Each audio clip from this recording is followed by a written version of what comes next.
നമസ്കാരം. ഇന്നത്തെ വീഡിയോയിൽ ഉഷ മാർട്ടിൻ എന്ന് പറഞ്ഞൊരു കമ്പനിയെ പറ്റിയാണ് പറയുന്നത്. അപ്പോൾ ഈ കമ്പനി എന്ന് പറഞ്ഞാൽ നിങ്ങൾ ഈ വീഡിയോയിൽ കാണുന്നുണ്ടാവും ഈ ക്രെയിൻസിൽ, അതുപോലെ ഹാങ്ങിങ് ബ്രിഡ്ജസിൽ, അതുപോലെ തന്നെ ഈ ഇത്തരത്തിലുള്ള വലിയ ഹെവി ആയിട്ടുള്ള മെക്കാനിക്കൽ എക്യുപ്മെൻറ്റ്സിൽ യൂസ് ചെയ്യുന്ന റോപ്പുകൾ നിർമ്മിക്കുന്ന ഒരു കമ്പനിയാണ്. ഈ കമ്പനി ഒരു കൊൽക്കത്ത ബേസ്ഡ് കമ്പനിയാണ്, പഴയ ഒരു കമ്പനിയാണ്. ഈ കമ്പനിയുടെ പ്രൊഡക്റ്റുകൾ നോക്കുകയാണെങ്കിൽ steel wire, strands, wire ropes, cords, related accessories, ഇത്തരം കാര്യങ്ങളാണ് നിർമ്മിക്കുന്നത്. അപ്പോൾ നിങ്ങൾ ഈ ക്രെയിനിലും മറ്റും യൂസ് ചെയ്യുന്ന റോപ്പുകളും മറ്റു കാര്യങ്ങളും ജസ്റ്റ് നോക്കുകയാണ്. ഇത്തരം കമ്പനികളുടെ പ്രത്യേകത എന്ന് പറയുന്നത്, ഇത്തരം കമ്പനികൾക്ക് ഒരുപാട് സേഫ്റ്റി ഫീച്ചേഴ്സ് എല്ലാം ആവശ്യമുള്ള കമ്പനിയാണ്. അതുപോലെ തന്നെ എക്സ്പീരിയൻസിലും അതുപോലെ തന്നെ പഴയ കമ്പനിയിൽ നിന്ന് ആണ് കൂടുതൽ ആൾക്കാരും കസ്റ്റമേഴ്സായിട്ട് ഗ്ലോബലി ഇത്തരം കമ്പനികൾക്ക് ഒരുപാട് അപ്രൂവലൂടെ ആവശ്യമുണ്ട്. അപ്പോൾ ഇത്തരം കാര്യങ്ങളെല്ലാം അപ്രൂവലെല്ലാം കിട്ടിയിരിക്കുന്ന വലിയ ഒരു പഴയ കമ്പനി ആണ്. മാർക്കറ്റ് ഇവരുടെ ഒരു ജസ്റ്റ് ഒരു ഗ്ലോബൽ പ്രസൻസ് നോക്കുകയാണെങ്കിൽ ഇപ്പോൾ ഇവരുടെ ഒരു global manufacturing, global wire rope manufacturers in global market എന്ന് നമ്മൾ സെർച്ച് ചെയ്യുകയാണെങ്കിൽ നമുക്ക് കാണാൻ പറ്റുന്നത് ഫസ്റ്റ് കമ്പനിയായിട്ട് വയർ കമ്പനി വേൾഡ് ഗ്രൂപ്പ്, പിന്നെ അതുപോലെ തന്നെ ടോക്കിയോ റോപ്പ്, അതുപോലെ തന്നെ കിസ് വയർ, അതിനുശേഷം നാലാമത്തെ കമ്പനിയാണ് ഉഷ മാർട്ടിൻ എന്ന് പറയുന്നത്. അതായത് ഗ്ലോബലി ഇവർ നാലാമത്തെ ബിഗ്ഗസ്റ്റ് കമ്പനിയാണെന്ന് കാണാൻ പറ്റുന്നതാണ്. ഇനി ഇതുമായി ബന്ധപ്പെട്ടുള്ള ഇവരുടെ ഒരു പ്രൊഡക്റ്റും മിക്സ് എല്ലാം നോക്കുകയാണെങ്കിൽ വയർ റോപ്പ് എന്നാണ് ഇവരുടെ 67% റവന്യൂ കിട്ടുന്നത്. അതുപോലെ തന്നെ LRPC, low relaxation pre stressed concrete steel strands എന്ന് പറഞ്ഞിട്ടുള്ള ഒരു ഇതിനാണ് അവരുടെ 15% അവരുടെ റവന്യൂ കിട്ടുന്നത്. പിന്നെ അതുപോലെ തന്നെ വയർ ആൻഡ് സ്ട്രാൻഡിൽ 10%, അതുപോലെ തന്നെ അതേഴ്സിൽ ബാക്കിയുള്ള ഇതിലൂടെയാണ് അവർ 8% കിട്ടുന്നത്. ഇനി ഓൾറെഡി ഞാൻ പറഞ്ഞു ഇത് ഗ്ലോബലി 4th ബിഗ്ഗസ്റ്റ് കമ്പനിയാണെന്ന് പറഞ്ഞു. അതുകൊണ്ട് തന്നെ ഇത് ഗ്ലോബലി ഭയങ്കരമായിട്ട് പെനിട്രേറ്റ് ആയിട്ടിരിക്കുന്ന ഒരു കമ്പനിയാണ്. അപ്പോൾ ഇവരുടെ റവന്യൂ നോക്കുകയാണെങ്കിൽ ജിയോഗ്രാഫിക്കൽ സ്പ്ലിറ്റ് നോക്കുകയാണെങ്കിൽ ഇന്ത്യയിൽ നിന്ന് 45% റവന്യൂ ഇന്ത്യയിൽ നിന്നാണ് കിട്ടുന്നത്. അതുപോലെ തന്നെ യൂറോപ്പിൽ നിന്ന് 22%, ഏഷ്യ പസഫിക്കിൽ നിന്ന് 16%, പിന്നെ അതുപോലെ തന്നെ മിഡിൽ ഈസ്റ്റ് ആൻഡ് ആഫ്രിക്ക 9%, അതുപോലെ തന്നെ അമേരിക്ക 8%. ഇത്രയാണ് ഇവരുടെ ഗ്ലോബലി കിട്ടുന്ന ഒരു ഇൻകം എന്ന് പറയുന്നത്. പിന്നെ ഇവരുടെ മാനുഫാക്ചറിങ് ഫെസിലിറ്റീസ് ഇതുപോലെ തന്നെ ഗ്ലോബലി സ്പ്രെഡായി കിടക്കുകയാണ്. അതായത് ഇന്ത്യയിൽ 2 മാനുഫാക്ചറിംഗ് ഉണ്ട്, ഒന്ന് റാഞ്ചി ഹൊഷേർപൂറിലും പിന്നെ ദുബായിലും ഒന്നുണ്ട്, ബാങ്കോക്കിൽ, UK-ലും പിന്നെ സിൽവാസ. ഇത്തരം സ്ഥലങ്ങളിലാണ് ഇവരുടെ ഒരു മാനുഫാക്ചറിങ് ഫെസിലിറ്റീസ് ഉള്ളതെന്ന് പറയാൻ പറ്റും. പിന്നെ ഇൻഡസ്ട്രീസ് ഇവർ മെയിനായിട്ട് യൂസ് ചെയ്യുന്നത് engineering, construction, infrastructure, oil and of shore, crane, auto, elevator, utilities, mining, fishing, ഇതുപോലത്തെ എല്ലാ സെഗ്മെൻറ്റിലും ഇവരുടെ പ്രോഡക്റ്റ്സ് യൂസ് ചെയ്യുന്നുണ്ടെന്ന് കാണാൻ പറ്റുന്നതാണ്. പിന്നെ ഇവരുടെ ഡിസ്ട്രിബ്യൂഷൻ നെറ്റ്വർക്ക് നോക്കുകയാണെങ്കിലും 250-ലേറെ ഗ്ലോബൽ ഡിസ്ട്രിബ്യൂഷൻ സെൻറ്റേഴ്സ് ഉണ്ടെന്നും കാണാൻ പറ്റും. 6 കോണ്ടിനെൻറ്റിലും ഇവരുടെ പ്രോഡക്റ്റ് ചെയ്യുന്നുണ്ടെന്ന് നമ്മൾക്ക് കാണാൻ പറ്റുന്നതാണ്. ഇനി ഇവർ ജസ്റ്റ് സബ്മിറ്റ് ചെയ്തിരിക്കുന്നൊരു അവരുടെ ഒരു ലാസ്റ്റ് ഫിനാൻഷ്യൽ റിപ്പോർട്ട് പ്രകാരം, ഇതാണ് അവരുടെ ലാസ്റ്റ് ഫിനാൻഷ്യൽ റിപ്പോർട്ട്. ഈ റിപ്പോർട്ട് പ്രകാരം അവർ 60-ലേറെ വർഷം ഇൻഡസ്ട്രി എക്സ്പീരിയൻസ് ഉണ്ട്, 250-ലേറെ ഗ്ലോബൽ ഗ്രൂപ്പ് ഡിസ്ട്രിബ്യൂഷൻ സെൻറ്റേഴ്സ് ഉണ്ട്, പിന്നെ അതുപോലെ 70 കൺട്രിയിലേറെ അവരുടെ പ്രസൻസ് ഉണ്ട് അവർ പ്രൂവ് ചെയ്യിച്ചിട്ടുണ്ട്. ഇതാണ് അവരുടെ ഫിനാൻഷ്യൽ റിപ്പോർട്ട്സ്. ഈ റിപ്പോർട്ട്സിൻ്റെ ഇനി മറ്റു കാര്യങ്ങൾ നോക്കുകയാണെങ്കിൽ ഇവരുടെ പ്രോഡക്റ്റിൻ്റെ റേഞ്ചസ് ആണ് നോക്കിയിരിക്കുന്നത്. വയർ റോപ്പ് മാത്രം നോക്കുകയാണെങ്കിൽ crane rope, mining rope, elevator rope, അതുപോലെ oil and of shore rope, fishing rope, general engineering rope, ഇത്തരം കാര്യങ്ങളെല്ലാം വയർ റോപ്പ് സെക്ഷനിൽ മാത്രം വരുന്നുണ്ട്.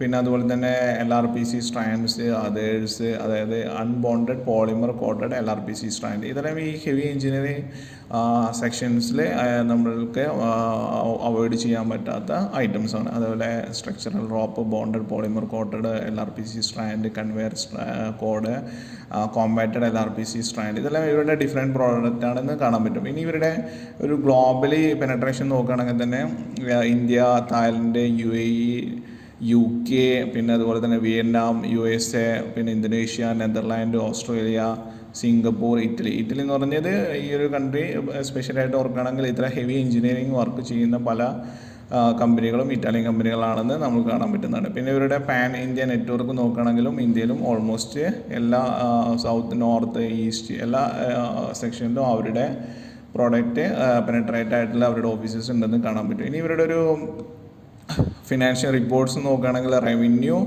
2021 മുതൽ 2023 വരെ ഹൈ ആയി പോയിട്ടുണ്ട്. അതായത് 2023 3267 കോടി റവന്യൂ കിട്ടിയത്.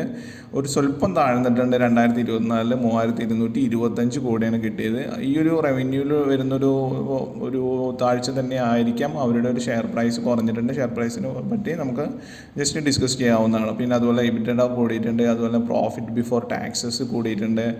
2023 455 കോടിയായിരുന്നു ബിഫോർ ടാക്സ്. പിന്നെ 2024 549 കോടി ബിഫോർ ടാക്സ് ആയിട്ട് കൂടിയിട്ടുണ്ട്. പിന്നെ അതുപോലെ ആഫ്റ്റർ ടാക്സ് നോക്കുകയാണെങ്കിലും ഗ്രാജുവലായിട്ട് കൂടിയിട്ടുണ്ട്. പിന്നെ 2023 350 കോടിയായിരുന്നു. 2024 അത് 424 കോടിയായി ആഫ്റ്റർ ടാക്സിൽ കൂടിയിട്ടുണ്ടെന്ന് കാണാൻ പറ്റും. പിന്നെ ഫിക്സഡ് ഗ്ലോബൽ അസറ്റ്സ് കൂടിയിട്ടുണ്ട്. പിന്നെ അതുപോലെ നെറ്റ് ഡെബ്റ്റ് ഇമ്പോർട്ടൻ്റ് നെറ്റ് ഡെബ്റ്റ് കുറഞ്ഞിട്ടുണ്ട്. അതായത് 2021 342 ഉണ്ടായിരുന്നു, 2022 190, 2023 184, 2024 124 ഡെബ്റ്റ് കുറഞ്ഞിട്ടുണ്ടെന്ന് കാണാൻ പറ്റുന്നതാണ്.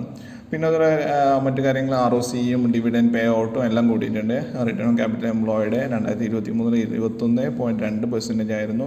അത് 2024 21.9% ആയിട്ടുണ്ട്. ഡിവിഡൻഡ് പേ ഔട്ട് കൂടിയിട്ടുണ്ട്. പിന്നെ ഇവരുടെ വയർ റോപ്പ് പെർസെൻറ്റേജ് നമ്മൾ ഓൾറെഡി ഡിസ്കസ് ചെയ്തു. വയർ റോപ്പ് എന്നാണ് ഇവർ പ്രോഡക്റ്റ് പെർസെൻറ്റേജ് റവന്യൂ സെഗ്മെൻറ്റേഷൻ നമ്മൾ ഓൾറെഡി ഡിസ്കസ് ചെയ്തതാണ്. ഇനി ഇവരുടെ ജസ്റ്റ് ഒരു ഫണ്ടമെൻ്റൽ മറ്റു കാര്യങ്ങൾ നോക്കുകയാണെങ്കിൽ ഇവരുടെ മാർക്കറ്റ് ക്യാപ്പ് 10,117 കോടിയാണ്. അതായത് അത്യാവശ്യം വലിയൊരു കമ്പനിയാണെന്ന് നമുക്ക് അറിയാവുന്നതാണ്. നമ്മൾ ജസ്റ്റ് പറഞ്ഞു കഴിഞ്ഞു അത്.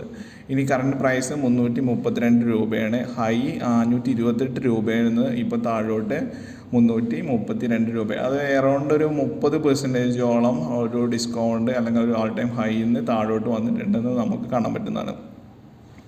പിന്നെ അതുമായി ബന്ധപ്പെട്ട് പറയുകയാണെങ്കിൽ സ്റ്റോക്ക് PE 23.7% ആണ്. Book value 78.1%, dividend yield 0.82%. പിന്നെ ROCE 22.1% ആണ്. ROE 19.2% ആണ്. കമ്പനിയുടെ ഫിനാൻഷ്യലി അവർ സ്ട്രോങ് ആണെന്ന് കാണാൻ പറ്റുന്നതാണ്.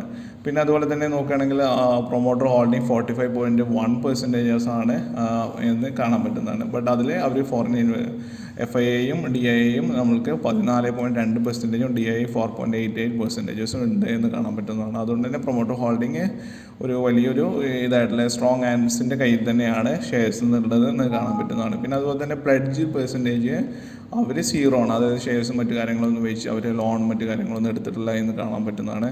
പിന്നെ പ്രൈസ് ടു ഏണിംഗ് 23.7% ആണ് എന്നും നമുക്ക് കാണാൻ പറ്റും. ഇനി ഇത് ഇവരുടെ ഒരു ഗ്രാഫാണ്. ഈ ഗ്രാഫ് ഏറ്റവും ഓൾ ടൈം ഹൈ എന്ന് വന്നതിന് ശേഷം ഓൾ ടൈം ഹൈ 21 ജൂൺ 22 വന്നതിന് ശേഷം ഈ ജൂൺ ക്വാർട്ടർ റിസൾട്ട്സ് വന്നതിന് ശേഷമാണ് താഴോട്ട് വന്നതെന്ന് നമുക്ക് കാണാൻ പറ്റുന്നതാണ്. അപ്പോൾ അതാണ് ജസ്റ്റ് അതിന് ശേഷം താഴോട്ട് വന്നിട്ടുണ്ട്. അപ്പോൾ നമുക്കൊരു 30% ലോവിൽ ഇപ്പോൾ നമുക്ക് ഷെയർസ് വാങ്ങുകയാണെങ്കിൽ വളരെ പെട്ടെന്ന് തന്നെ ഒരു ഹൈക്ക് നമുക്ക് പ്രതീക്ഷിക്കാവുന്നതാണ്. ഇനി അതുമായി ബന്ധപ്പെട്ട് ക്വാർട്ടർലി റിസൾട്ട്സ് നോക്കുകയാണെങ്കിൽ ലാസ്റ്റ് ക്വാർട്ടറിൽ സ്വല്പം താഴ്ന്നു എന്ന് ഞാൻ ഓൾറെഡി പറഞ്ഞു കഴിഞ്ഞു. അതായത് 2024 മാർച്ചിൽ 829 കോടി രൂപയുടെ സെയിൽസ് ഉണ്ടെങ്കിൽ 2024 ജൂണിൽ അത് 826, അതായത് ഒരു 4 അല്ലെങ്കിൽ ഒരു 3 കോടി രൂപയുടെ താഴ്ച അവർ വന്നിട്ടുണ്ട്. അത് എല്ലാത്തിലും അതായത് എക്സ്പെൻസിലും കുറഞ്ഞിട്ടുണ്ട്, ഓപ്പറേറ്റിംഗ് പ്രോഫിറ്റിലും കുറഞ്ഞിട്ടുണ്ട്, OPM പെർസെൻറ്റേജിലും കുറഞ്ഞിട്ടുണ്ടെന്ന് അറിയാൻ പറ്റുന്നതാണ്. ഇനി അതുപോലെ ജസ്റ്റ് ഒരു ഇയർലി റിസൾട്ട്സ് നോക്കുകയാണെങ്കിൽ 2024 ആകുമ്പോഴേക്ക് 2023 കമ്പയർ ചെയ്യുമ്പോൾ സ്വല്പം താഴ്ച വന്നിട്ടുണ്ട്. അതായത് 3268 കോടി രൂപയുടെ സെയിൽസ് 2023 ഉണ്ടെങ്കിൽ 2024 3225 കോടി രൂപയുടെ സ്വല്പം ഒരു താഴ്ച വന്നിട്ടുണ്ട്. ഓപ്പറേറ്റിംഗ് പ്രോഫിറ്റിലും വന്നിട്ടുണ്ട്.